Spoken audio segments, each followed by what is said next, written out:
Item number 8,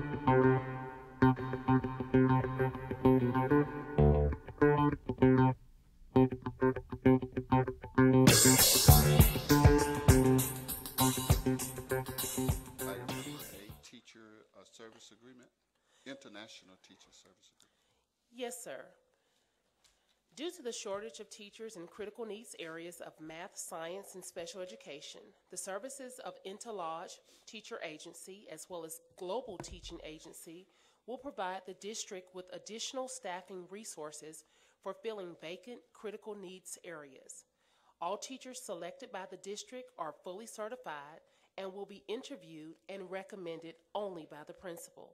To reiterate, this is only an additional staffing resource to provide high-quality teachers for students. Please note that the amount of this contract is essentially one that will come from already allotted teacher vacancies, in that there will be no additional cost to the district for this particular program, whereby schools have been allotted 85 teachers. An international teacher, should the principal elect one of these individuals, would just simply be allotted to fill that particular position. Therefore, it is recommended that the Board of Education approve the teacher services agreement with Intalage Incorporated and Global Teaching Agencies for up to 45 teachers for the 2014-2015 school year. Is there any discussion? Mr. Orson? Yes. Dr. Wordsmith, how are you today? Excellent. That's great. A couple of questions for you. I know we've seen these agencies before, and quite frankly, I think other board members have gotten some emails about this, so I just want to make sure we're sort of clear and transparent on this. My first question is, are there other agencies out there that are in the competitive space, and have we looked at them? Do we have an assessment of those other agencies? I know there was, some years ago, we used to do work with visiting foreign teachers at a Chapel Hill. BIF. Right, out of Chapel Hill. So just to help us understand why these two agencies as opposed to some of the others, I have a couple other questions, but. Yes, sir. Mr. Orson, the question to number one, as it relates to international teachers, these are the only two agencies, ones that we have had an 11-year relationship with. You are correct in that BIF was a program that the district utilized up until about 2009. As far as for other agencies for which we contract with or work with, please note that we also have several individuals who are in our district with Teach for America.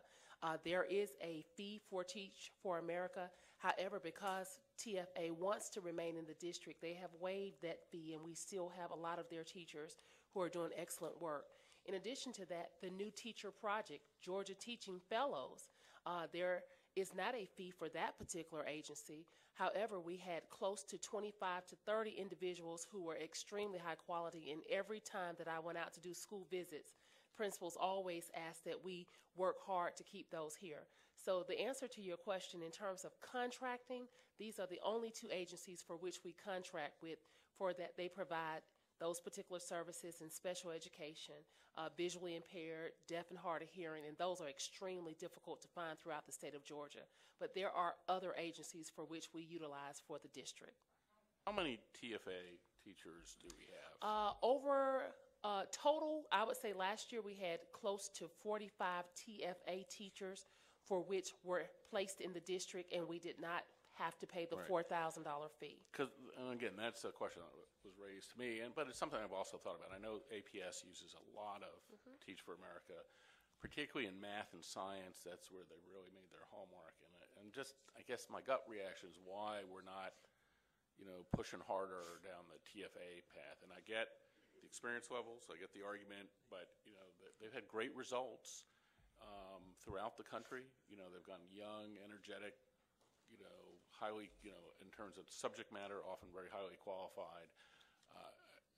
I just wonder if we're underutilizing that opportunity compared to even districts that are adjacent to us. And I just love to hear some thoughts on that. Yes, sir. One of the challenges we found with our alt prep program, and Dr. Beasley just confirmed we had at one point 75 TFA individuals in the district, is the ability to keep them beyond the 2 years. Keep in mind that TFA is a 2-year program, and if the educator elects to remain after that second year, they certainly may. So I'm not stating as I don't have the data directly in front of me relative to how many actually remained in the district after the 2-year agreement with TFA. However, one of the things, as I've stated, is the $4,000 per year, which is a total of $8,000 on top of the salary that is paid to these individuals, was the cost that was incurred. We find that those individuals, as you stated, were high quality, as they were in the top 10% usually of their class, but at the same time, at the end of the day, those are the particular agencies that we utilize. But we're paying $11,000 per teacher for these programs. But keep in mind, these teachers don't have benefits. So when you look at the actual cost for the international program, it is straight salary only. No, I understand, but that $7,000 would be a significant offset to, whatever benefits we had to pay to TFA volunteers. And my recollection, and you correct me if I'm wrong, is that on these international programs, there's a 3-year limit, because I think those are the visa rules for, in some of these cases, only because I had to work on a matter before I came on the school board, that there's typically a 3-year limit on teachers being able to serve in a country before having to go back to their home country.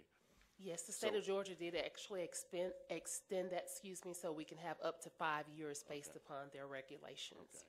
Well, I guess my last, and I know that we've got a lot more to do.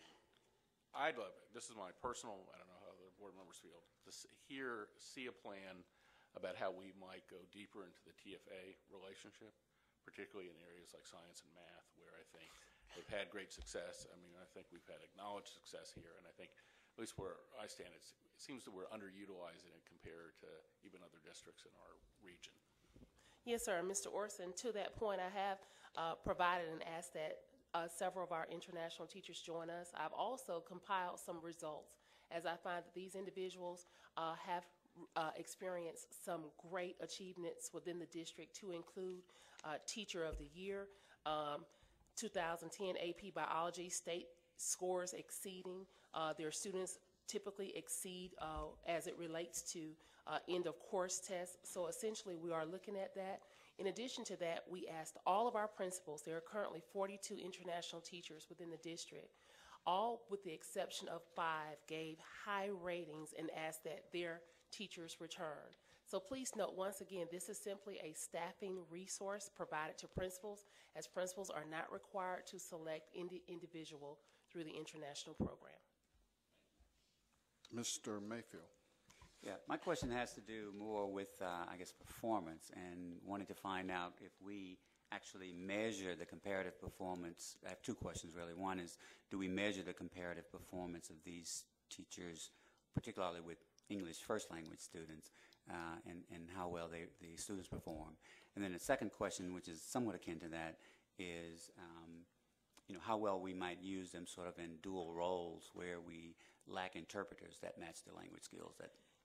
Yes, sir. Mr. Mayfield, I saw your question this morning, and the answer to that, I have not had the opportunity to disaggregate that information, but I certainly will go back and check. Dr. Morley.